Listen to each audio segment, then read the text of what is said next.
گزشتہ سبق میں عقیدہ عذاب قبر کے متعلق کچھ بنیادی باتیں ذکر کی گئی تھی۔ ایک اہم بات مسئلہ عذاب قبر میں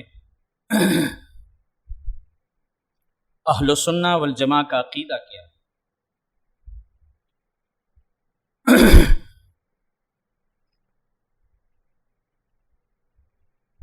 اگر عذاب روح معل جسم کو ہو تو پھر اعادہ روح کے ساتھ ہے یا تعلق روح کے ساتھ۔ اگر اعادہ ہے تو بالجملہ ہے یا بالجملہ ہے، تعلق ہے تو معلوم الکیفیت ہے مجہول الکیفیت، دخولی ہے حلولی ہے یا کوئی اور صورت جو بحث اور مباحثہ کے دوران آپ سے سوال ہو سکتا ہے۔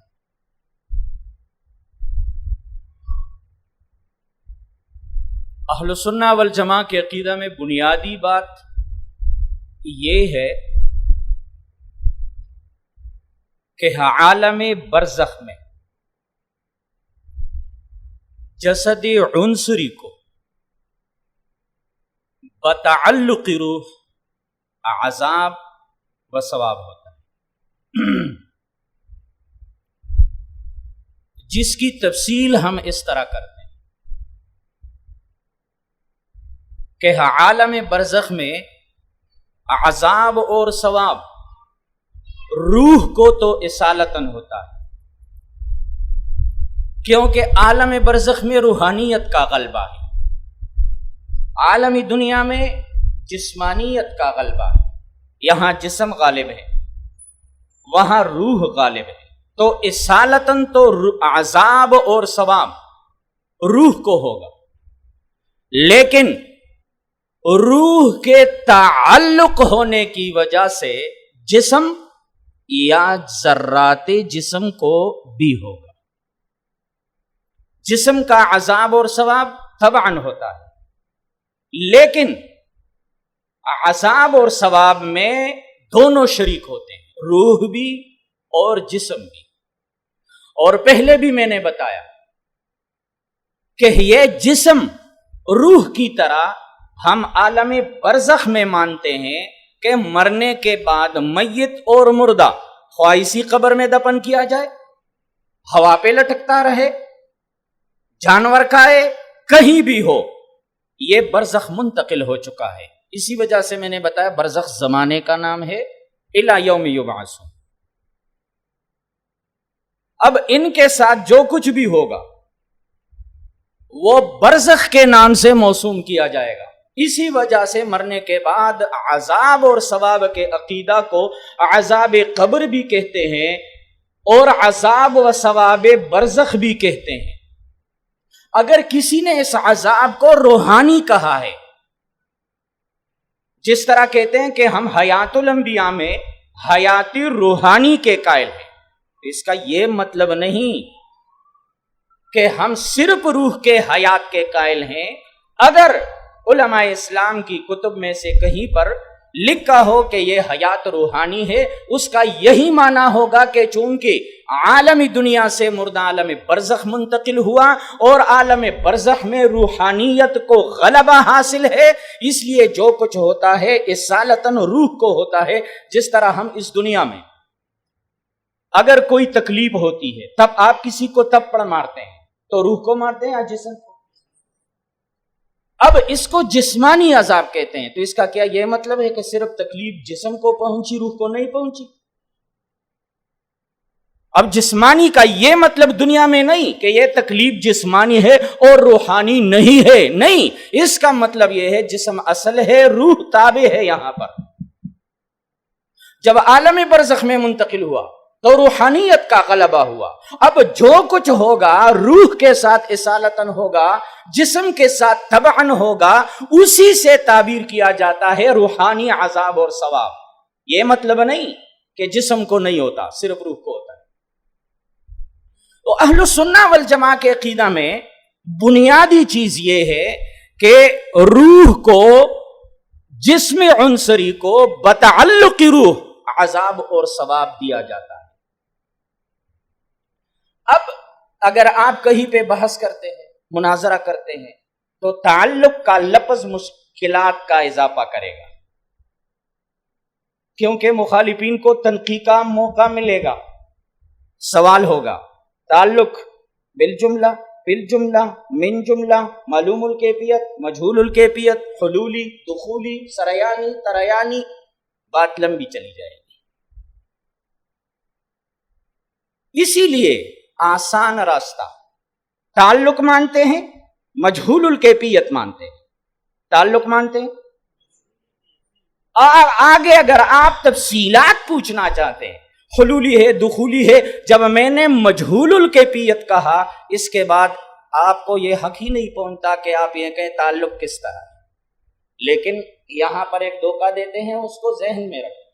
جب ہم کہتے ہیں کہ جی یہ تعلق مجہول الکیفیت ہے، اچھا آپ کہتے ہیں کہ جی یہ تعلق مجہول الکیفیت ہے، یہ تو ہم بھی مانتے ہیں، لیکن آپ تو کہتے ہیں عذاب اور ثواب ہوتا ہے اگر قریب کوئی السلام کہے، سنتا ہے، تو یہ تو مجہول الکیفیت نہیں ہوا، یہ تو معلوم الکیفیت ہوا۔ عذاب بھی اس کے ذریعے پہنچتا ہے، ثواب بھی اس کے ذریعے پہنچتا ہے۔ اگر قریب ہو تو آپ سما کے بھی قائل ہیں، تو یہ تو مجہول الکیفیت نہ ہوا، یہ تو معلوم الکیفیت۔ اسی وجہ سے اس بات کو بھی نوٹ کر لے جناب، ایک ہے تعلق، ایک ہے تعلق کا اثر، ایک ہے تعلق اور ایک ہے تعلق کا تعلق ثابت ہے، مجہول الکیفیت ہے، اس کا اثر معلوم ہے۔ جس طرح آپ ایک ساتھی کے پاس موبائل ہے، دوسرے کو کال میں لاتے ہیں، جب دوسرے کو کال میں لاتے ہیں، اس کے موبائل پہ ٹون آتی ہے، رنگ آتی ہے یا نہیں آتی ہے نا، لیکن نیٹ کی وجہ سے، سگنل کی وجہ سے آپ کے موبائل کا اس کے موبائل کے ساتھ جو رابطہ قائم ہوا، اس رابطہ کو آپ بیان کر سکتے ہیں؟ بیان کر سکتے ہیں؟ نہیں، وہ مجہول الکیفیت ہے، وہ تعلق ثابت ہے۔ لیکن یہاں پر آپ اس تعلق کو اگر کوئی کہے مجھے ثابت کرے اس موبائل کا اس موبائل کے ساتھ تعلق قائم ہوا، آپ ثابت کر کے دکھا سکتے ہیں۔ آپ کیا چیز دکھائیں گے؟ بھائی یہ تعلق کی دلیل ہے، دیکھو رنگ آ رہی ہے، ٹون آ رہی ہے، تو یہ تعلق کا اثر ہے۔ ہم تعلق بھی مانتے ہیں، مجہول الکیفیت مانتے ہیں، اس کا اثر بھی مانتے ہیں۔ تو تعلق اثر الگ چیز ہے، اس کا اثر الگ چیز ہے۔ یہ سوال تعلق کا کرتے ہیں اور بحث تعلق میں کرتے ہیں اور اعتراض اثر پہ کرتے ہیں۔ ایک چیز اور بھی ذہن میں یاد رکھیں، فقہائے کرام نے عقیدہ عذاب اور ثواب قبر میں ایک لفظ لکھا، بے قدر ما یتعلم و یتلذذ، بے قدر ما نوع من الحیات، جنس ہے، نوع ہے، نوع من الحیات نوع ہے، بے قدر ما یتعلم و یتلذذ، قید کے ساتھ ایک اس نوع کو تفصیل سے بیان۔ اگر آپ نے یہ لکھنا ہے تو بھی خیال کر کے سوچ کر کے لکھنا ہوگا۔ اگر آپ نے لکھا تعلق ہے بے قدر ما یتعلم و یتلذذ، سوال آئے گا، آپ تو اس پہ سما بھی مرتب کرتے ہیں یا نہیں کرتے نا؟ تو بے قدر ما یتعلم و یتلذذ کی قید آپ کے فقہا نے لگائی ہے نہ لے گئی؟ عجیب بات یہ ہے، آپ بے قدر ما یتعلم و یتلذذ کہتے ہیں، دوسری طرف جب سما کی بات آتی ہے تو سما کو بھی ثابت کرتے ہیں۔ تو جواب ذہن میں رکھیں، اگر کہیں ایسا ہوا تو جواب میں اس طرح نہ لکھے، اس طرح لکھے، بے قدر ما یتعلم و یتلذذ اتفاقا وَيَسْمَعُ اخْتِلَافًا، وَيَسْمَعُ، یہاں فقہا نے سما کو جو ذکر نہیں کیا اس وجہ سے نہیں کہ سما ہے نہیں، اس وجہ سے ذکر نہیں کیا کہ امت میں تو تعلم اور تلذذ میں کوئی اختلاف نہیں، البتہ سما میں اختلاف تھا، اس اختلاف کی وجہ سے یہ قید ذکر نہیں کیا۔ اس کا یہ مطلب نہیں یہ قید ذکر نہیں کیا تو ہے نہیں، اتفاقی نہیں ہے۔ اسی وجہ سے ہم کہتے ہیں سماع موتا کے مسئلہ میں نہ ہم ایجابی کلی کے قائل ہیں نہ سلبی کلی کے قائل ہیں، جناب ہم ایجابی جزئی کے قائل ہیں۔ نہ تو یہ کہتے ہیں ہر جگہ سے سنتا ہے، ہر مردہ سنتا ہے، سب کچھ سنتا ہے، نہ یہ کہتے ہیں کچھ نہیں سنتا، ہم کہتے ہیں بعض کی سنتا ہے، بعض باتیں سنتا ہے، بعض مردے سنتے ہیں۔ اگر سنتے ہیں تو وہ باتیں ہر بات بھی نہیں سنتا، امور آخرت ہے، قیاس سے ثابت نہیں ہوتے، جو منصوص ہیں وہ سنتے ہیں۔ آپ سلام کہہ دے سنتے، منصوص ہے۔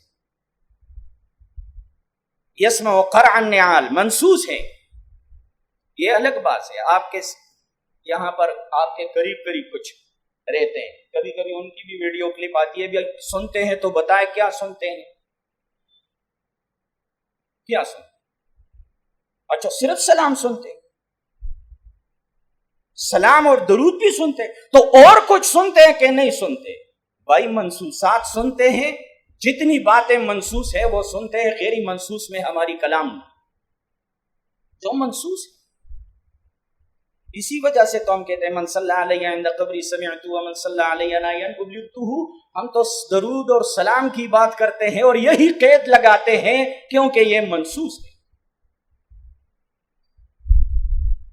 تو فقہا نے جو بقدر ما یتعلموا و یتلذذوا کا قید لگایا ہے، یہ اسی وجہ سے کہ یہ اتفاقی تھا، امت میں اختلاف نہیں تھا اس مسئلے میں۔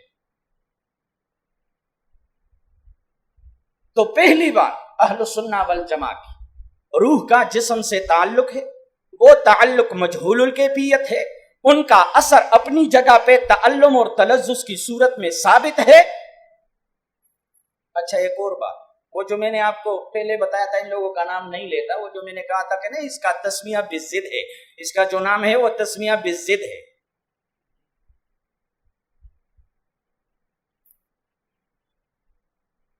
تو کہتے کہ جی تعلق جو ہے یہ منصوص ہی نہیں، تعلق منصوص ہی نہیں، کیوں؟ یہ تو اجتہادی ہے اور تطبیقی مسئلہ ہے، تطبیق کی صورت ہے، ایک تطبیقی قول ہے۔ آپ ان سے ذرا پیچھے، آپ قرات خلف الامام نہیں کرتے، منصوصی ہے اجتہادی ہے، پھر یہ بھی چھوڑ دینا۔ یہاں بھی تطبیق کی صورت میں قول اختیار کیا گیا ہے، رفع الیدین کے مسئلے میں تطبیق کی صورت میں قول اختیار کیا ہے۔ یہ اچھا دوسری بات، پہلے تو یہ بتا یہ تطبیق کن روایات میں دی گئی، یہ تطبیق کن روایات میں دی گئی ہے اور تطبیق کب کی جا سکتی ہے؟ آپ پہلے تسلیم کریں گے کہ ان روایات میں یہ منصوصی روایات متعارض ہیں، ثابت مانیں گے۔ آپ تو سرے سے تعلق نہیں مانتے، آپ تو سرے سے اعادہ روح نہیں مانتے، پھر کہتے ہیں کہ اعادہ روح یا تعلق کی روح تطبیقی ہے۔ تطبیق ماننا اس کی دلیل ہے، آپ حدیث براء ابن عازب کو صحیح تسلیم کرتے ہیں تبھی آپ تطبیق کی طرف جاتے ہیں۔ آپ پہلے تسلیم کریں اس بات، یہ روایت صحیح ہے۔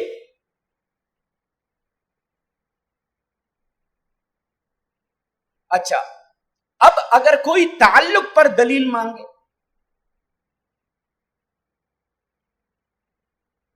بھائی تعلق پر دلیل پیش کرو، تو مجھے بتائے نا، پھر ہم قادیانی کو کیا جواب دیں جب سوال کرتے نا کہ عیسیٰ علیہ السلام کے رفع جسمانی میں قرآن کریم سے جسمانی کا قید دکھائے، رفع کے ساتھ جسمانی کا قید صراحتاً قرآن میں ہے نہیں۔ ہم کہتے ہیں جناب یہ کوئی الگ مسئلہ نہیں ہے، جن روایات سے عیسیٰ علیہ الصلوۃ والسلام کا رفع و نزول ثابت ہے اسی سے جسمانی ثابت ہے، انہی روایات سے ثابت۔ ہم کہتے ہیں جناب یہ تعلق کا مسئلہ کوئی الگ مسئلہ نہیں کہ آپ اس پر دلیل مانگیں، یہ کوئی الگ مسئلہ ہے نہیں۔ جو روایات اس پر دال ہیں کہ جسم کو عذاب اور ثواب ہے، اب کوئی بتا سکتا ہے کہ روح کے تعلق کے بغیر ہوگا؟ اگر آپ کہے کہ روح کے تعلق کے بغیر ہے تو میں نے پہلے سبق میں آپ کو بتایا کس کا مسلک ہے؟ معتزلہ کا۔ کس کا مسلک ہے؟ معتزلہ میں کس کا مسلک ہے؟ صالحیہ کا۔ کس کا؟ صالحیہ کا۔ اگر آپ کہتے ہیں جسم کو عذاب ہے، ثواب ہے، اس کے علاوہ اور کوئی صورت بنتی نہیں کہ روح کا جسم سے تعلق ہے، لہذا جن روایات جو نصوص جسم کے عذاب اور ثواب پر دال ہیں وہی تعلق پر بھی دال ہے۔ اچھا، ان لوگوں کی تحقیق کی داد دینی پڑے گی کبھی کبھی۔ ایک بندے کی تقریر سن رہا تھا تو کہتا تھا کہ جی دیکھے پیاتی ہل ملکان، میت کے پاس فرشتے آ جاتے ہیں، فَيُقْعِدَانِهِ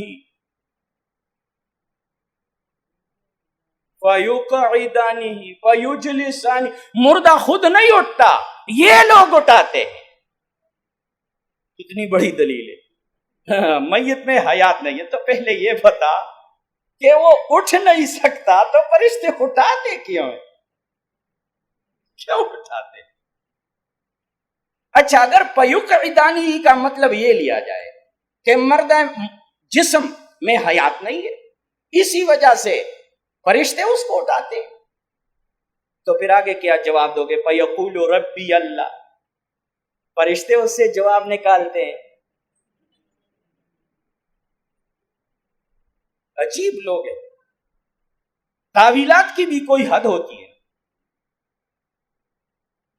ایک تقریر سن رہا تھا حیات الانبیاء پہ، بہت جذباتی قسم کا، کہہ رہے تھے سب سے بڑی دلیل یہ ہے کہ انبیاء علیہ السلام اپنی قبروں میں زندہ نہیں، الدنیا سجن المؤمن و جنت الکافر۔ وہ ہمارے ایک شیخ الحدیث صاحب، میرے استاد محترم بھی ہے، میں نے اسباق بھی پڑھے، مولانا ادریس کان دہلوی رحمہ اللہ اور حضرت لاہوری رحمۃ اللہ علیہ کے شاگرد ہیں، بہت صحیح فرمائے۔ وہ ایک دفعہ قصہ سنا رہے تھے کہ میں لاہور میں تھا، لاہوری رحمہ اللہ کے ساتھ، تو ایک جلسے میں گیا۔ وہ جلسہ منعقد ہوا تھا اہل سنت والجماعت کی طرف سے حضرت حسین رضی اللہ تعالی عنہ کی یاد میں۔ انہوں نے کہا کہ جلسے میں ہر کسی کو دعوت دی تھی، میں چلا گیا، سٹیج پہ بیٹھ گیا۔ جب ایک مقرر آیا، تقریر خطبہ پڑھا، بہت بہترین انداز میں خطبہ پڑھا، اور جب آیت یا ہم سورت پڑھتے ہیں خطبہ پڑھ کے یا آیت پڑھتے ہیں موضوع کے مناسبت سے، تو انہوں نے کہا قل هو اللہ احد اللہ الصمد لم یلد ولم، وہ کہہ رہے تھے کہ میں نیچے سوچ رہا تھا تقریر کیا ہے اور انہوں نے اس آیت کی انتخاب کیوں کی؟ تو اس نے کہا کہ پھر خود ہی شروع ہو گئے کہ آپ سوچتے ہوں گے کہ میں نے یہ آیات کیوں پڑھی، اس لیے کہ جلسہ حضرت حسین عنہ کے یاد میں ہے، اور یہ آیت بھی حسین کے نانا پر نازل ہوئی تھی۔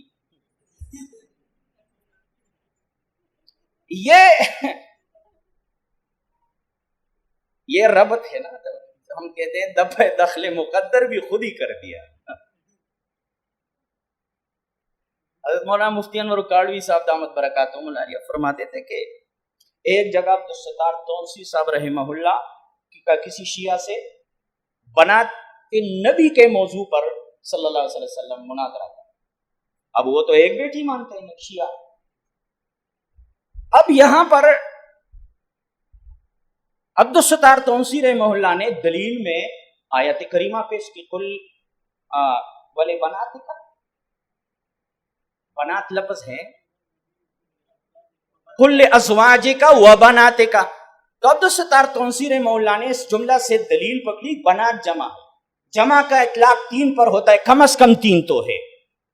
اب اس کی دلیل اپنی جگہ پہ درست تھی، اب وہ دوسری طرف شیعہ کڑا ہوا، قل هو اللہ احد، اللہ ایک، اللہ کا نبی ایک، اللہ کے نبی کی بیٹی بھی ایک۔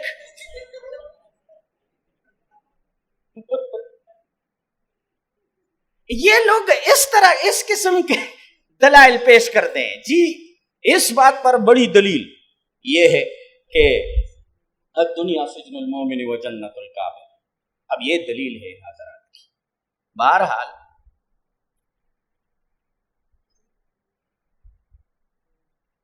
ایک وضاحت نیلوی صاحب کے حوالے سے عرض کرنا چاہتا ہوں۔ نیلوی صاحب نے لکھا ہے جسدی عنصری سے تعلق ہے ندائے حق میں کئی جگہ، اور جب ہم مناظرہ میں بیٹھ جاتے ہیں تو وہی ایسے عجیب قسم کے لوگ ہیں، پھر کہتے ہیں ہم تعلق مانتے ہیں، اور پھر اپنی کتابوں سے ڈھونڈ ڈھونڈ کر وہ عبارات پیش کرتے ہیں، تعلق ہے تعلق ہے تعلق ہے۔ لیکن نیلوی صاحب کا جو جس تعلق کا ذکر کیا ہے انہوں نے کئی جگہ اس پر تصریح کی ہے۔ میں نے آپ کو اپنے اس کتاب کے مقدمے کا حوالہ دیا، میں نے وہاں پر تصریح کی۔ نیلوی صاحب کہتے ہیں کہ جسد عنصری سے جس طرح کوئی بندہ ہو اپنے گھر میں رہتا ہو، اپنے گھر کو فروخت کرے، دوسرے گھر میں منتقل ہو جائے، تو اس کی وہ پہلے والے گھر سے تو محبت ہوتی ہے نا، ہاں؟ تو کہتے ہیں کہ اسی طرح یہ روح اس گھر میں رہ رہا تھا، جب یہاں سے چلا گیا تو بس اس کو یاد آتی ہے کبھی کبھی کہ میں کبھی اس میں تھا۔ ان کی تعلق سے یہ مراد ہے، اس کی تصریح ہے تعلق خانہ بخانہ، تعلق عاشق بمعشوق۔ اب عاشق معشوق کا تعلق کس طرح ہوتا ہے؟ وہی جو لیلا مجنون کا تھا۔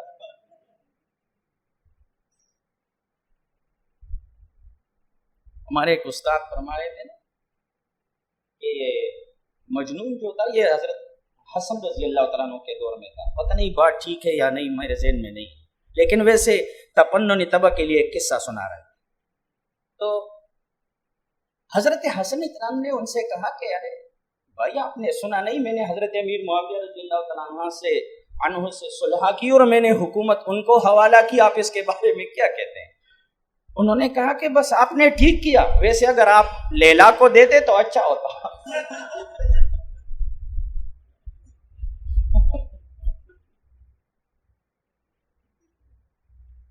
بہرحال اہل السنہ والجماع کے عقیدہ میں بنیادی باتیں جسد عنصری کا عذاب اور ثواب۔ اچھا، نیلوی صاحب نے جہاں پر جسد عنصری لکھا ہے وہاں وہ اجزائے اصلیہ مراد لیتے ہیں۔ کیا لیتے ہیں؟ کیا؟ جسم کے اندر دو قسم کے اجزاء ہوتے ہیں، ایک اجزائے اصلیہ اور ایک اجزائے زائدہ۔ اب یہ کیا معاملہ ہے تو یہ متولات میں پڑھیں گے۔ آپ شرح العقائد کے شرح میں نبراس اٹھا کر اجزائے اصلیہ کے تشریح میں دے کے انہوں نے بھی ہتھیار ڈال دیے کہ ہے تو ہے لیکن ہایولہ قسم کی چیز ہے، نہ نظر آتے ہیں، یہ اجزائے اصلیہ جزء لا یتجزا کی طرح ہے، لا يقبل القسمت لا فرزن ولا کسرن ولا وہمن، ہے کیا چیز بس اس سے زیادہ ہم قادر نہیں، یہ اجزائے اصلیہ کیا چیز ہے؟ آپ وہاں تفصیل دیکھ سکتے ہیں نبراس میں۔ لیکن نیلوی صاحب کا جو نظریہ ہے اس کو ذہن میں رکھے اور ندائے حق مطالعہ کرے، ورنہ ندائے حق مطالعہ کرتے وقت نہایت تردد کا شکار رہیں گے۔ نمبر 1، نیلوی صاحب کا نظریہ ہے کہ جو اجزائے اصلیہ جن سے وہ یہ تعبیر کرتے ہیں کہ جب آدم علیہ السلام کے پشت سے اللہ نے وہ اجزاء نکالے، ان کی اولاد اور ذریت نکالی، وہ اجزائے اصلیہ۔ اچھا، وہ دوبارہ آدم علیہ السلام کے پشت میں واپس کر دی گئی۔ پھر جب ہر بندہ دنیا میں آتا ہے تو ان کے اجزائے اصلیہ اس کے جسم میں منتقل ہوتے رہتے ہیں۔ اچھا، یہ پیدا ہوا، بڑھتا گیا، اب وفات کا وقت آ گیا، تو فرشتے دو چیزوں کی قبض پر مامور ہیں۔ فرشتے اس پر مامور ہیں کہ موت کے وقت مردے کا روح بھی قبض کرنا ہے اور ان اجزائے اصلیہ کو بھی قبض کرنا ہے۔ نیلوی صاحب اجزائے اصلیہ سے یہی مراد لیتے ہیں، اجزاء جسد عنصری سے تعلق انہی اجزاء سے مانتے ہیں، لیکن یاد رکھ کے قبر میں پڑا ہوا جسم اول تا آخر اجزائے زائدہ ہیں، یہ اجزائے اصلیہ نہیں، اور اجزائے زائدہ کے ساتھ نہ روح کا تعلق ہے، نہ عذاب ہے، نہ ثواب ہے۔ وہ کہتے ہیں کہ جہاں پہ آپ پوری کتاب اٹھا کر دیکھ لیں، میں نے ان کا خلاصہ مقدمہ میں نقل کیا، میں وہ وہاں پر اساتذہ حضرات کو دوں گا فوٹو کاپی، ان سے وصول کر۔ اچھا، اب وہ اجزائے اصلیہ یہاں سے نکالے۔ اب نیلوی صاحب یہ کہہ رہے ہیں کہ اصل انسان یہی ہے، جو اجزائے اصلیہ ہیں یہ اصل انسان ہے۔ اچھا، جو جسم اور دڑ قبر میں پڑا ہے وہ انسان نہیں، وہ انسان کا قالب ہے، وہ انسان نہیں، انسان کا قالب ہے۔ اسی وجہ سے ہم کہتے ہیں کہ پہلے تو خدا کے بندو، ہمیں آپ کو یہ تسلیم کرانا ہے کہ کم از کم اس کو انسان تو کہو، جو قبر میں پڑا ہے اس کو انسان تو کہو۔ اچھا، اب وہ اجزائے اصلیہ فرشتوں نے نکالے، تو اب اس پر لگے کہ یہ روح ان اجزائے اصلیہ سے نکلی ہے یا نہیں، کیونکہ دوسرا مسئلہ درپیش تھا۔ اگر اصل انسان یہی ہے تو یہ تو فرشتوں نے روح کے ساتھ قبض کیا، اس پر موت کب آئی؟ اس کا مطلب یہ ہے اصل انسان پہ سرے سے موت ہی نہیں آئی، کیونکہ اصل انسان تو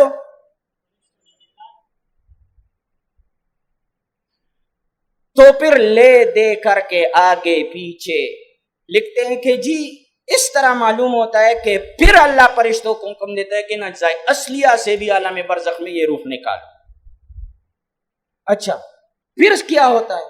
پھر کہتے ہیں کہ جب برزخ میں سوال اور جواب کا وقت آتا ہے تو پھر اس روح کو پھر انہی اجزائے اصلیہ میں واپس کر دیتے ہیں، اور اسی کو اعادہ روح کہتے ہیں۔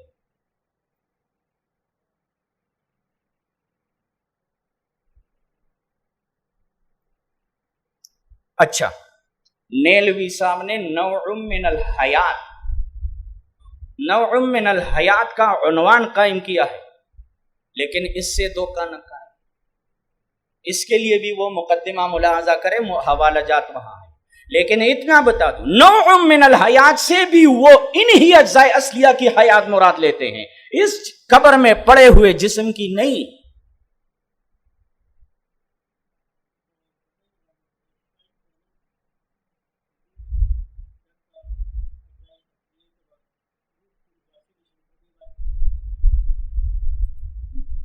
مسئلہ تو یہی کہ ہمیشہ دلیل ہم سے مانتے، میں تو یہی کہہ رہا ہوں، ان کا عقیدہ سمجھے، ان کا عقیدہ سمجھے۔ ہم بھی کہتے ہیں انبیاء زندہ ہے، تو بھی کہتا ہے انبیاء زندہ ہے، اچھا پھر مجھ پر سوال کرتے ہیں کہ 3 زندگیاں لازم آئی نا، آپ کی تیسری زندگی کہاں سے آئی؟ حیات برزخی کے قائل ہے یا نہیں؟ قائل ہے نا، یہ حیات برزخی تیسری زندگی ہے یا نہیں؟ ہے نا، کہاں سے آئی؟ اس کی دلیل 3 تو بھی مانتا ہے، 3 زندگیاں تو بھی مانتا ہے۔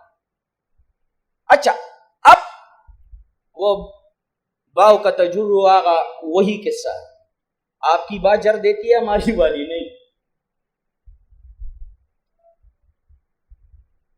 انکا ربنا امتنا سنتین واحییتنا سنتین، وہ میں آپ کو گزشتہ سبق میں بتا رہا تھا لیکن اسی وقت ذہن سے نکل گیا۔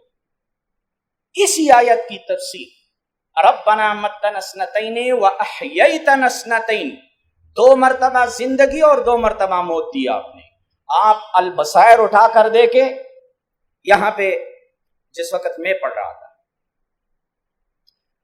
اسی سال پنڈی بٹیا میں مناظرہ تھا، تو حضرت استاد جی سے میں نے درخواست کی تو مجھے بھی اجازت دی، بس میں بھی چلا گیا۔ عبدالغفار ذہبی صاحب تھے اور عبداللہ عابد صاحب تھے، مولانا آصف صاحب تھے۔ بہرحال وہ مناظرہ تو ہوتا رہا، بس مناظرہ کے بعد کچھ ویسے یہ سب اکٹھے بیٹھے تھے،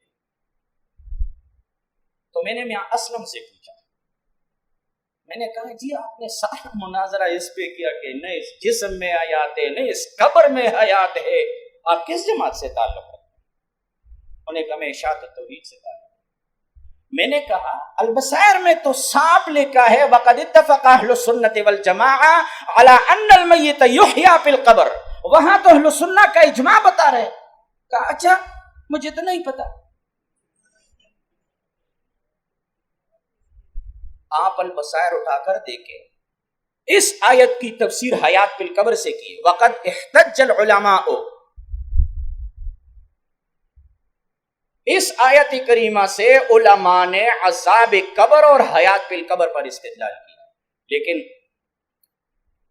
ان کا تو اپنا اصول ہے نا۔ خان بادشاہ حاشیہ میں لکھتے ہیں یہ والمستور فی کتاب الشیخ لیس مبنی علی التحقیق،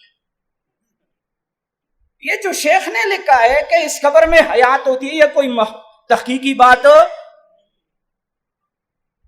اچھا ایک جگہ پر آپ حیران رہ جائیں گے ان لوگوں کی دجل سے، ایک جگہ پر مولانا محمد طاہر رحمہ اللہ انہوں نے ایک جگہ پر حیات فی القبر پر استدلال کیا، الفاظ اس طرح ہے کما نص اللہ تعالی، کما، اب اس کے نیچے خان بادشاہ نے لکھا ہے یہ عبارت اس طرح نہیں ہونی چاہیے، اس طرح ہونی چاہیے، وہ خلاف النص، صاف لکھا ہے نیچے آپ دیکھ لیں، میں نے حوالہ لکھا ہے وہ خلاف النص۔ اچھا دوسری جگہ پر، تیسری جگہ پر اس نے لکھا ہے کہ حدیث قلیب بدر اور حدیث حبق النعال، ان روایات میں اور حضرت عبداللہ ابن عمر رضی اللہ تعالیٰ عنہ کی سماع والی روایت، ان روایات میں تطبیق دیتے ہیں، تو وہ تطبیق نقل کی ہے علامہ عینی رحمہ اللہ سے، عمدۃ القاری سے تطبیق یہ نقل کی کہ یہ جو سماع ثابت ہے یہ اول وہلہ میں ہے، اس لیے کہ ابتدائی اوقات میں وہ وقتها وقت اعادت الروح، وقتها قبر میں سوال اور جواب کا وقت ہے، یہ اعادہ روح کا وقت ہے، اسی لیے اگر کسی روایت میں مردہ کے سننے کا ذکر ہے وہ اسی وقت کے ساتھ خاص ہے۔ نیچے پھر خان بادشاہ نے سرخی لگائی وما قال الشیخ فلیس بمرضی لنا، جو اعادہ روح کا قول کیا ہے ہماری مرضی کے مطابق۔ اچھا اب اس کتاب کا ترجمہ کیا ہے ہمارے مردان کے سراج الاسلام انیب، انہوں نے البصائر کا ترجمہ کیا، حیران رہ جائیں گے ان حضرات کی علمی دیانت پر، جہاں پر حیات فی القبر کی بات ہو رہی اور ربنا متنا اثنتین واحییتنا اثنتین کی تفسیر ہے، تو وہاں پر تو عربی عبارت نہیں ہے، وہاں پر تو انہوں نے صرف ترجمہ نقل کیا ہے۔ اب دیکھنے والے کے لیے انہوں نے پورا ایک سطر عبارت اپنی طرف سے درمیان میں گسیڑ دیا اور عبارت سے کچھ کا کچھ بنا دیا۔ پہلے مفہوم تھا کہ اس قبر میں حیات ہے، بعد میں مفہوم بنا اس قبر میں حیات قرآن کے خلاف۔ اسی وجہ سے میں کہہ رہا ہوں ان حضرات کو پڑھیں اور دیکھیں، اور سب کے بعد پھر تسکین الصدور اٹھا کر دیکھیں۔ قسم سے کہتا ہوں کوئی اعتراض ایسا نہیں ہوگا جس کی جواب کی رہنمائی آپ کو تسکین سے نہ ملے۔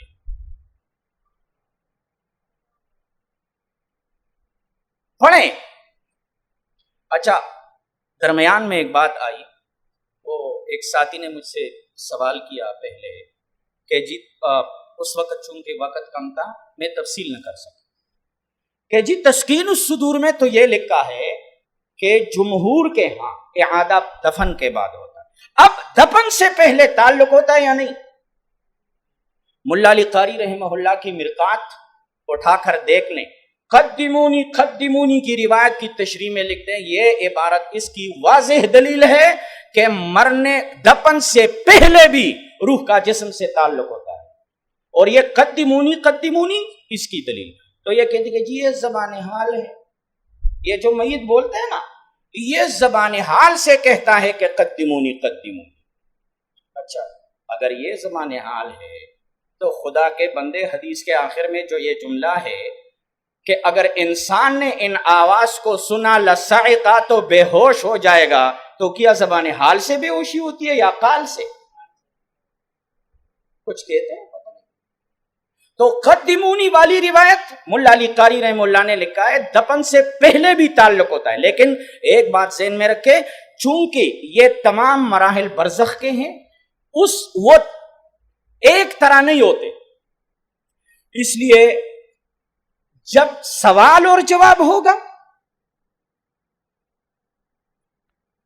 تسکین الصدور کی ایک عبارت پر اعتراض کرتے ہیں، تعارض کی صورت میں پیش کرتے ہیں.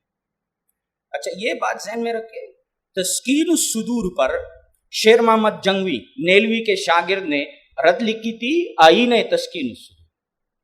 آئین تسکین الصدور، آئین تسکین الصدور میں تسکین الصدور میں تضادات جمع کیے، یہاں یہ کہا وہاں یہ کہا. اس کی بہترین جواب حافظ عبد القدوس قارن صاحب کی ہے اظہار الغرور کے نام سے، وہ ضرور مطالعے میں رکھیں. اور خاص کر حافظ عبد القدوس قارن صاحب کی وہ کتابیں جنہوں نے وہ امام اہل السنہ رحمہ اللہ کے کتب پر، وہ ارشاد الحق اثری ہے فیصل آباد غیر مقلد، ارشاد الحق اثری، انہوں نے کتاب لکھا تھا مولانا سرفراز خان صفدر اپنے تصانیف کے آئینہ میں. اس کا جواب قارن صاحب نے لکھا ہے، بہت قیمتی کتاب، غیر مقلد عالم ارشاد الحق اثری کا مجذوبانہ واویلا. اس کا جواب پھر ارشاد الحق اثری نے لکھا، آئینہ ان کو دکھایا تو برا مان گئے. اس کا جواب پھر قارن صاحب نے دے دیا اور اثری ساری عمر کے لیے خاموش ہو گیا. آئینہ تصویر بڑی صاف ہے سبھی جان گئے. آپ دیکھیں تو صحیح، اصول حدیث میں ملے گی. اور آپ میں یقین سے کہتا ہوں جو بندہ بھی یہ دو کتابیں مطالعہ کرے اصول حدیث کے ساتھ ان کا ایک عجیب سا شغف پیدا ہو جاتا ہے. تو یہ جو عبارات ہے اور اس پر تضادات پیش کی جا رہی ہے، اس کے لیے وہ کتاب مطالعہ میں رکھے. بہرحال بات ہو رہی تھی اہل السنہ والجماعہ کے نظریہ کے اور نیلوی کے نظریہ کی وضاحت. اسی وجہ سے اشاعت التوحید و سنہ کا بھی معتزلہ کی طرح کوئی ایک جماعتی عقیدہ، میں نے بتایا چیلنج کر کے کہتا ہوں، بتا دے جماعتی موقف جماعتی حیثیت سے اس عقیدہ میں کیا ہے. اگر خیبر پختونخوا میں کوئی دے گا تو پنجاب والے انکار کریں گے، اور اگر پنجاب سے پیش کیا جائے تو خیبر پختونخوا والے انکار کریں گے. کوئی نہیں. وجہ کیا ہے؟ وجہ یہ میں بتاتا ہوں. مولانا محمد طاہر رحمہ اللہ، قاضی شمس الدین رحمہ اللہ، یہ حضرات اصحاب قبر کے عقیدہ میں وہی تفصیل کرتے ہیں جو اہل سنت والجماعت کرتے ہیں. قاضی شمس الدین رحمہ اللہ نے تحفہ ابراہیمیہ میں اعادہ روح تسلیم کیا ہے اور رد روح تسلیم کیا ہے. آگے لکھا ہے مجہول الکیفیت ہے. میں کہتا ہوں آج اتفاق کی صورت یہی ہے، جو کچھ قاضی صاحب نے لکھا ہے کہ رد روح بھی برحق ہے، اعادہ روح بھی برحق ہے، ہم کیفیت نہیں جانتے، بس چلو اس پر اتفاق ہے، آؤ سامنے بات ہی ختم. اور عجیب بات بتا دوں،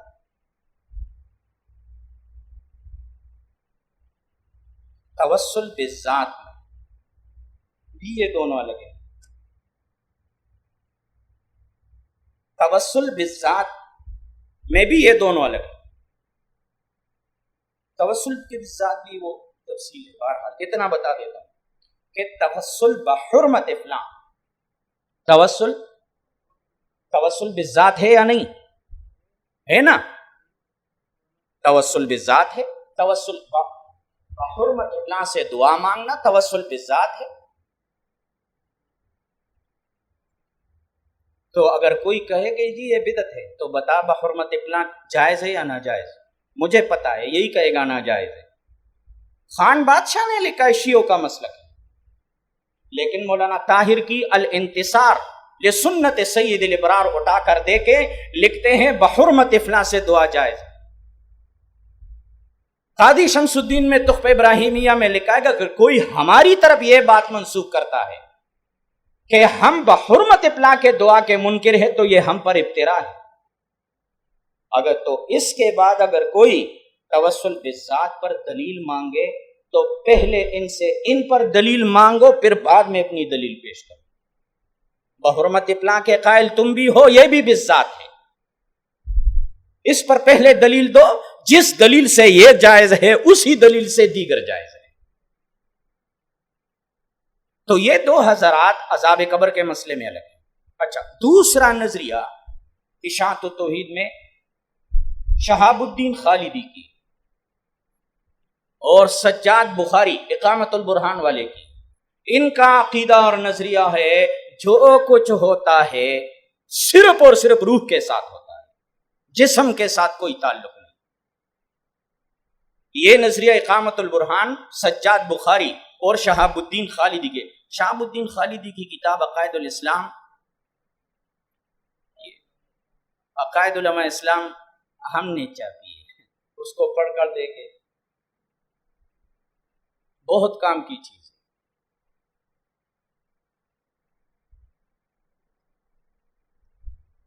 اور عقیدت الامہ، اس لیے کہ یہ دونوں کتابیں سعید احمد چتروڑی پر رد ہے،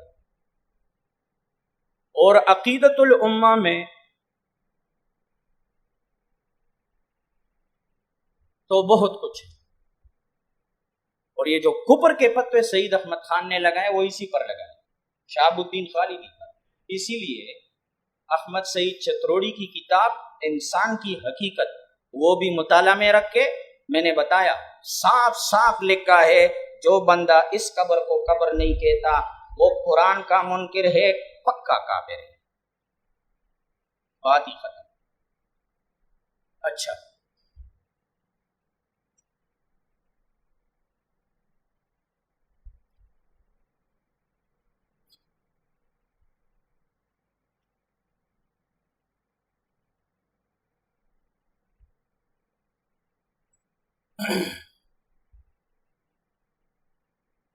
جسم کی عذاب اور ثواب تعلقی روپ سے یا اعادی روپ سے؟ میں نے بتایا جمہور کا مسلک ہے تعلقی روپ۔ اچھا، اس پر دلیل میں نے بتایا وہی احادیث جو جسم کے عذاب اور ثواب پر تھا، لیکن اس کے علاوہ ایک مزید بات اور بھی ذہن میں رکھتے کہ جو حضرت براء بن عازب رضی اللہ تعالیٰ عنہ والی روایت ہے فَتُعَادُ رُوحُهُ فِي جَسَدِهِ، اس روایت میں ہم اعادہ بالجملہ کے قائل ہیں، جمہور قائل ہیں اعادہ یعنی فَتُعَادُ رُوحُهُ سے مراد اعادہ بالجملہ ہے، اور اعادہ بالجملہ تعلق کی دوسری تعبیر ہے، لہذا حدیث بھی اس پر دال ہے، کیونکہ یہاں اعادہ سے اعادہ بالجملہ ہے اور اعادہ بالجملہ تعلق ہی کا دوسرا نام ہے، لہذا یہ حدیث اس پر دال ہے۔ اچھا، اب آتے ہیں اس حدیث پر۔ اس حدیث کا میرے ذہن کے مطابق ابن حزم ظاہری سے پہلے کسی نے انکار نہیں کیا۔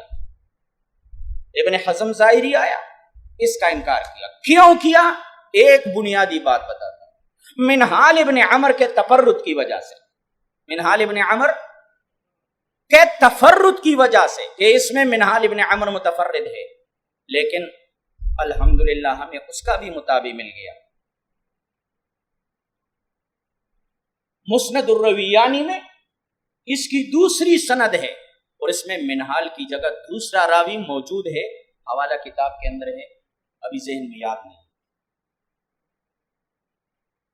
وہ روایت حضرت براء بن عازب رضی اللہ تعالیٰ عنہ کے علاوہ حضرت ابو ہریرہ رضی اللہ تعالیٰ عنہ سے بھی منقول ہے یہی روایت، اور حضرت ابو ہریرہ رضی اللہ تعالیٰ عنہ اسی روایت کے علاوہ دوسری روایت فَتَسِيرُ إِلَى الْقَبْرِ کے الفاظ بھی اسی، وہاں بھی اعادہ روح کے الفاظ ہیں۔ اور تہذیب الآثار امام طبری کی جو کتاب ہے اسی میں حضرت جابر رضی اللہ تعالیٰ عنہ کی بالکل صحیح روایت موجود ہے اعادہ روح پر۔ تو یہ بات بھی اکیلے براء بن عازب رضی اللہ عنہ کی نہیں ہے۔ آتے ہیں تھوڑا سا بس حیات الانبیاء کی طرف، عشاء کی نماز کا وقت قریب ہو رہا ہے۔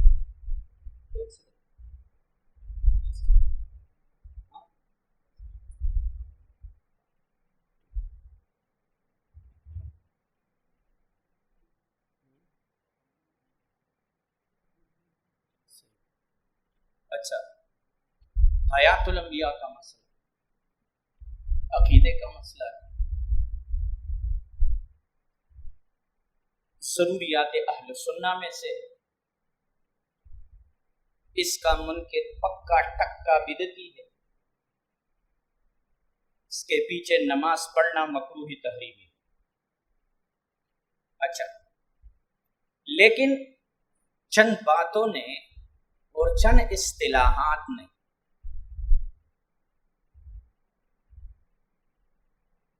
اور ان اصطلاحات کی وجہ سے مخالفین ہم پر بڑے اعتراضات ہیں۔ سب سے بڑا اعتراض ہے آیات الانبیاء تو ہم بھی مانتے ہیں لیکن ہم دنیاوی مانتے ہیں، ہم برزخی مانتے ہیں۔ تو مفتی ندیم صاحب دامت برکاتہم العالیہ کا مناظرہ تھا اریان میں، میں نے اسے کہا یہ تو دنیاوی کا لفظ اڑا دو درمیان سے، آپ دعوے میں یہ نہ لکھو، یہ دنیاوی کا لفظ ہی اڑا دو، پھر دیکھتے ہیں کیا ہوتا ہے۔ آپ برزخی کے قائل ہیں یا منکر؟ مفتی صاحب ناراض تھے، میں نے کہا نہیں۔ پھر مولانا مفتی منیر احمد منور صاحب دامت برکاتہم سے رابطہ کیا، اس نے میرے ساتھ رابطہ کیا، میں نے کہا یہ دنیاوی لفظ نے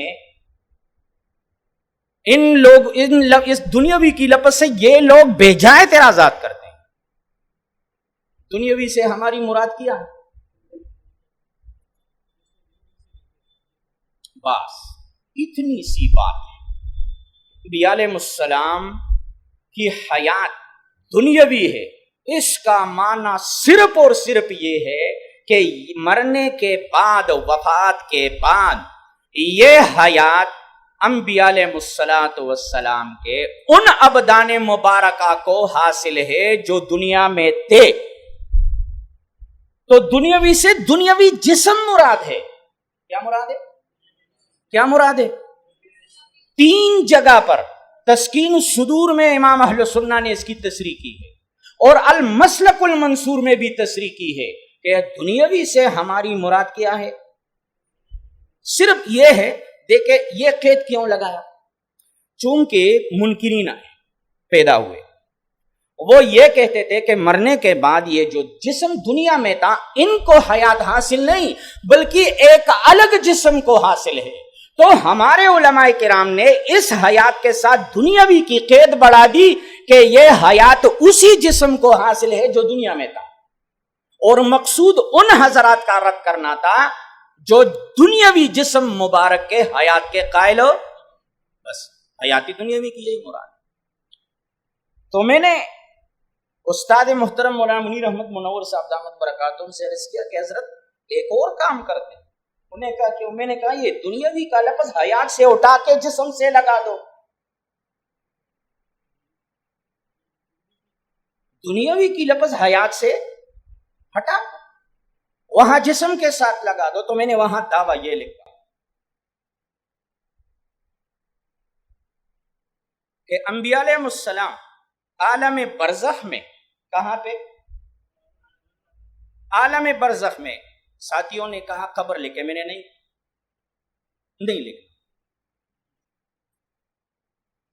انبیاء علیہ وفات کے بعد انبیاء علیہ السلام عالم برزخ میں اپنے دنیاوی جسم مبارک کے ساتھ زندہ ہے، اپنے اچھا، میں نے مفتی صاحب سے، چونکہ مناظرہ ابھی مطلب گھنٹہ دو بعد مناظرہ شروع ہونے والا تھا، مفتی صاحب سے میں نے کہا حضرت دیکھیں ہم حیات کے ساتھ دنیاوی کی قید لگاتے ہیں، دنیاوی سے ہمارا مقصد یہ ہوتا ہے کہ یہ حیات دنیاوی جسم کو حاصل ہے، تو لیکن یہ لوگ اعتراض کرتے ہیں اور ان لوگوں کے ذہن میں یہ ہے کہ یہ لوگ جو حیاتی دنیاوی کے قائل ہیں یہ اسی طرح کی کھلی ہوئی اور مخصوص زندگی کے قائل ہیں، اسی وجہ سے ہم پر اعتراض کرتے ہیں اور ہم اس کے قائل ہیں۔ تو میں نے کہا یہ دنیاوی کا لفظ یہاں سے ہٹا کے وہاں جسم کے ساتھ لگا دیتے ہیں۔ مفتی صاحب نے کہا چلو قاری صاحب یہ تو ٹھیک ہو، قبر کو کیوں ہٹا دیا؟ میں نے کہا حضرت یہ بتا دیں دنیاوی جسم کہاں ہوتی ہے؟ کہاں ہوتی ہے؟ دنیاوی قبر میں ہوتی ہے نا۔ رسول اللہ صلی اللہ علیہ وسلم کا جسد اطہر مبارک روزے ہی میں ہے نا، تو جب میں نے دنیاوی جسم کہا تو اب برزخ کا لفظ تو قبر کے بجائے برزخ ہی لکھ دو، اس کا فائدہ یہ ہوا ہم نے دعویٰ سامنے کر دو، یہ تو آپ نے ہمارا دعویٰ لکھا۔ میں نے کہا اچھا پھر تو مبارک ہو، بس دستخط کرو بات ہی ختم ہو جائے گی۔ آپ نے اس قبر کو برزخ کا حصہ بھی تسلیم کیا، اس جسد کے ساتھ حیات بھی تسلیم کیا، اختلاف کس چیز کی؟ لکھ دے بس دستخط کرے۔ تو یہ دنیاوی کا لفظ جو ہے اس کو سمجھے، چکر چلاتے ہیں جی ہم برزخی کے قائل ہیں، یہ دنیاوی کے قائل، حالانکہ یہ اختلاف نہیں، یہ جھوٹ ہے، یہ اختلاف نہیں۔ اختلاف یہ ہے عالم برزخ میں جسد انبیاء علیہ السلام کے اجساد مبارکہ کو حیات حاصل ہے یا نہیں۔ ایک جگہ پہ ایک نے دستخط کر دیا، ہم بھی برزخی کے قائل ہیں، آپ بھی برزخ۔ جب چلا گیا اس نے بتایا کہ خدا کے بندے ہم تو اس قبر کو برزخ کا حصہ ہی نہیں سمجھتے، آپ نے تو جسم کو بھی تسلیم کیا۔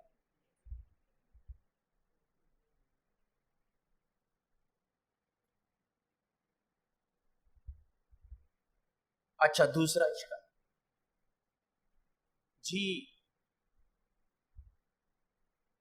المحنت میں حیات دنیاویت لا برزخیت،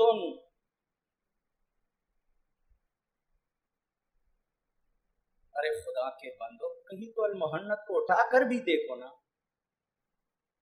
اٹھا کر بھی دیکھو۔ اچھا اب ایک بات ذہن میں یاد ہے، حیات دنیاویت، اس کا ترجمہ کیا ہے؟ اس کا ترجمہ دنیا کی سی ہے، وہاں ترجمہ بھی لکھا ہوا ہے۔ اور عجیب بات بتا دوں، اقامت البرہان میں سجاد بخاری نے لکھا ہے المحنت کا ترجمہ، اردو ترجمہ اکابر کے نگرانی میں ہوا۔ دنیا کیسی ہے، کیسی ہے ترجمہ، یہ کیسی ہے ترجمہ کیوں کرتے ہیں؟ وجہ یہ ہے کہ حیات دنیاویت میں تشبیہ بلیغ ہے، جس طرح ہم کہتے ہیں نا زید کل اسد، زید یہ تشبیہ ہے، زید کی تشبیہ دی جا رہی ہے اسد کے ساتھ، سمجھ گئے؟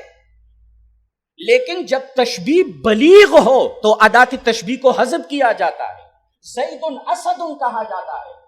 اب اس کا یہ مطلب ہے کہ یہ زید بھی ہی اسد ہے، یہ مطلب ہے نہیں، صرف تشبیہ بلیغ مراد ہے، پھر بھی یہی ترجمہ ہوگا زید اسد، زید اسد کی طرح ہے۔ اسی طرح حیات دنیاویت میں تشبیہ بلیغ ہے، یہ حیات دنیا کی سی ہے۔ اچھا لا برزخیت، تو آخر میں پھر بھی دیکھو نا المحنت کے آخر میں صاف لکھا ہے حیات دنیاویت برزخیت۔ اگر نہیں سمجھتے تو کسی سے سمجھنے کی کوشش کرو، لیکن جس کی کھوپڑی میں دماغ نہیں ہو، بھوسا بھرا ہو، کسی سے کیا سیکھے؟ اچھا تو پھر وہاں اگر آخر میں یہ لکھا ہے حیات دنیاویت برزخیت تو اوپر لا برزخیت کیوں لکھا؟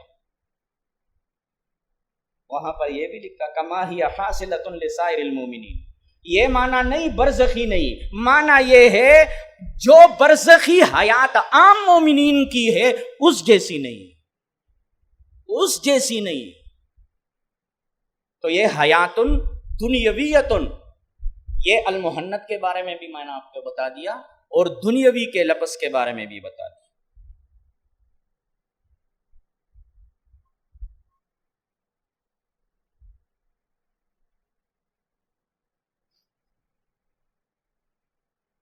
یہ بھی نیلوی نے لکھا ہے، یہ اشکال بھی نیلوی نے لکھا ہے، یہ بھی ڈاکٹر عثمانی نے لکھا ہے کہ اگر مردے کو جو عذاب اور ثواب دیا جا رہا ہے، اگر یہ جانور سنتے ہیں تو ڈرتے کیوں نہیں، بھاگتے کیوں نہیں؟ تو ایک جواب میں اپنا دوں گا اور ایک حجت اللہ فی الارض مولانا محمد امین صفدر. حدیث میں سننے کی لفظ ہے یا ڈرنے کی؟ سننے کی ہے، بھاگنے کی؟ بات سننے کی ہو رہی ہے، اعتراض بھاگنے پر ہے، دلیل بھاگنے کی مانگ رہا ہے، حدیث میں بات سننے کی ہو رہی ہے. اور کیا نصوص کو اس طرح اس قسم کے عقلی اعتراضات کے ساتھ رد کیا جائے گا؟ یہ وہی معتزلہ والا طریقہ ہے. اچھا، حضرت اکاڑی رحمہ اللہ فرمایا کرتے تھے جانور بھی دو قسم کے ہوتے ہیں، جانور بھی دو قسم کے ہوتے ہیں. ایک وہ جانور ہے جو ہمارے گھروں میں ہوتے ہیں، اگر اس جانور کو آپ تھوڑا سا روڈ پر لے آئیں اور گاڑی ہارن بجا دے تو کیا نخرے کرتی ہے یا نہیں؟ لیکن جو گھوڑا گاڑی روڈ پہ چلتا ہے اس کی نہ تو ٹرک کے ہارن پر اس کا کوئی اثر ہوتا ہے، نہ بس کا، نہ گاڑی کا، نہ بندوق کی گولی کا، وہ بھاگتے.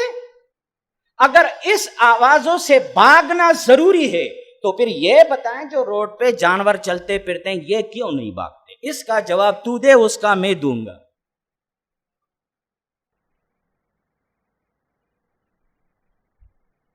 جی، حضرت علامہ عبدالغفار ذہبی صاحب رحمۃ اللہ علیہ اور حضرت استاد جی یہ میرے اساتذہ، والحمدللہ علی ذالک. ان کے جسم مثالی اور ہمارے جسم مثالی میں فرق ہے. میں نے پہلے بتایا ہمارا جسم مثالی مجرد عن المادہ ہے اور ان کا جسم مثالی مادہ والے ہیں، کافوری ہے، مشکی ہے. اچھا، ایک بات اور ذہن میں رکھے، ایسا نہ ہو کبھی کوئی اشکال کرے، اس طرح کے الفاظ ہمارے اکابر کی کتابوں میں بھی ملتے ہیں. مشکی اور کافوری جسم یہ ہمارے اکابر کی کتابوں میں بھی ملتے ہیں. تو پھر اگر کوئی اعتراض کرے کہ بھئی یہ تو تانوی سامنے لکھا ہے، یہ تو فلانے لکھا ہے، تو ہم کہتے ہیں خدا کے بندے پھر تو اگر بات تانوی رحمہ اللہ کی مانیے تو پھر تو پوری مان لو نا. اگر انہی کی ماننی ہے تو آؤ پوری بات ان کی بھی مانو، ہمیں منظور ہے. انہوں نے لکھا ہے یہ جو جسم مثالی مشکی کا پوری ہے یہ خالصتاً کشفی مسئلہ ہے، یہ منسوسی مسئلہ نہیں، یہ صوفیاء کے کشف سے ثابت ہے. صاف طور واضح لکھا ہے. پھر تو تسلیم کرو کہ ہم کشف کو دلیل مانتے ہیں. اگر انہی کی بات ماننی ہے تو پھر ان کی بات پوری مانو. تو یہ جو انہوں نے لکھا ہے اس پر آپ مولانا نور محمد تونسوی صاحب رحمہ اللہ ان کی کتاب جو ہے 104 سوالات حضرت نے لکھے تھے مسلک الاکابر پر. پھر حضرت نے مجھے بھیج دیے کہ آپ ایک نظر لکھیں. تو میں نے کہا حضرت میں نے دیکھ بھی لی اور میں نے کمپوز بھی کر دی. پھر وہ میں نے ہی چھاپ دیے 104 سوالات. پھر اس کے جواب میں پشاور سے کوئی رسالہ آیا، پھر حضرت نے ایک اور کتاب لکھی، پھر اس کی بھی میں نے کمپوزنگ کرائی، وہ بھی میں نے حقانیہ سے چھاپ دی. ان سوالات کو مد نظر رکھ کے جسم مثالی پر وہاں جو سوالات ہے وہ انہی لوگوں کے جسم مثالی پر ہے، ہمارے جسم مثالی پر نہیں.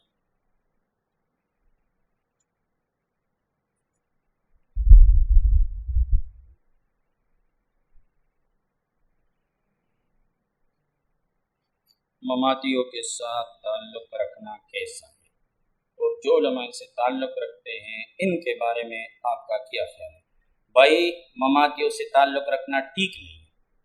جو علماء سے تعلق رکھتے ہیں وہ نہ حیاتی ہے نہ مماتی ہے بلکہ چھپاتی ہے. چھپاتی ہے، بس ان کے بارے میں یہی کہوں گا۔ اور یہ آپ کو پتہ ہے یہ سب سے زیادہ خطرناک، یہ چھپاتی قسم کے جو ہے نا، تو بھی ٹھیک کہہ رہا ہے اور یہ بھی کوئی غلط نہیں کہہ رہا، یہ خطرناک قسم کے لوگ ہیں۔ ممات یہ اعتراض کرتے ہیں کہ شہداء کی ازواج سے نکاح کیوں جائز ہے اگر وہ زندہ ہے۔ دیکھیں، ایک ہے انبیاء علیہ السلام اور ایک ہے انبیاء علیہ السلام کے علاوہ بشمول شہداء دیگر اموات۔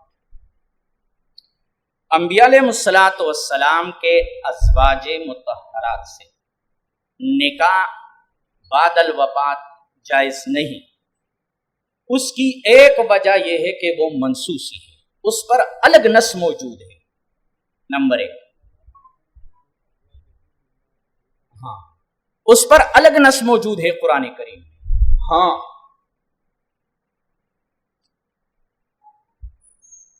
یہ بات بھی ٹھیک ہے، تعدد علل کی صورت میں ایک علت نکاح جائز نہ ہونے کی نص ہے، دوسری علت علماء نے یہ بیان کی ہے کہ انبیاء علیہ السلام بعد الوفات بھی زندہ ہے اسی وجہ سے، اور ان کو خصوصیات انبیاء علیہ السلام میں ذکر کیا ہے، یہ انبیاء کی خصوصیت ہے، اسی وجہ سے انبیاء کے علاوہ دیگر، اگر یہ بھی شہداء میں بھی جائز مانے تو یہ دیگر کیوں زندہ نہیں؟ یہ دیگر زندہ نہیں؟ زندہ ہے۔ پھر سب اسی طرح پھر ہو گئے، 5 منٹ پشتو بیان کرو۔ آپ کا منیر شاکر کے ساتھ تحریری مناظرہ، اس کا کیا ہوا؟ بس اس کا یہ ہوا، ہماری بھائی ہماری اردو بھی تو وہی اردو ہے، پشتو سے اردو بناتے ہیں، بس کچھ بھی کہہ دیتے ہیں کبھی کبھی۔ تو منیر شاکر سے ہمارے ایک ساتھی تھے، مفتی عبدالواحد قریشی صاحب، یہاں آتے ہیں نا، ان سے کبھی کہو کہ قاری صاحب کہہ رہے تھے کہ وہ جو آپ کو پٹھان پشتو سکھا رہے تھے اسی کا قصہ ہمیں سناؤ، ٹھیک ہے؟ کہ مدرسے میں طالب علمی کے زمانہ میں جو ایک پٹھان سے آپ پشتو سیکھ رہے تھے، تو اس پٹھان نے آپ کو کیا سکھایا اور آپ نے جو تقریر کی تھی وہ کیا تھی؟ منیر شاکر کے ساتھ جو مناظرہ تھا حضرت استاد جی کے مشورہ سے وہ جاری رہا، 5 خطوط کا تبادلہ ہوا اور 6ٹھے خط میں انہوں نے سب کچھ دوبارہ لفافے میں بند کر کے مجھے واپس بھیج دیا، اور ساتھ لکھا تھا کہ آپ سے نہیں ہو سکتا، آپ سے نہیں کروں گا، فلاں کو لاؤ فلاں کو لاؤ۔ بہرحال اس کا ارادہ ہے اس کو تحریری شکل میں چھپوا دیں، لیکن حضرت استاد جی نے یہاں سرگودا میں ایک منکر حدیث گزر چکے جس کا نام ہے حکیم نیاز احمد، یہ سرگودا کے تھے، یہ منکر حدیث تھے۔ اس کی ایک کتاب ہے کشف الغمہ عن عمر ام الامہ، اور یہ کتاب 600 سے زائد صفحات پر ہے، اور حبیب الرحمن کاندیلوی جو منکر حدیث تھا، انہوں نے حضرت عائشہ صدیقہ رضی اللہ تعالیٰ عنہ کے عمر کے حوالے سے جو کتاب لکھی ہے زیادہ مشہور وہی ہے، لیکن انہوں نے اس کا خلاصہ پیش کیا ہے، وہ ابتدا میں لکھا بھی۔ تو میرا ارادہ تھا کہ اسی کتاب کا بھی جائزہ لیا جائے، تو تقریباً 3 حصے تو مکمل ہو چکے ہیں، ایک حصہ باقی ہے، اسی کے لیے آپ دعا کریں۔ اگر درمیان میں پھر ایک ایکسیڈنٹ ہو گیا تو پھر 2-3 سال کے لیے پردہ خفا میں چلا جائے گا۔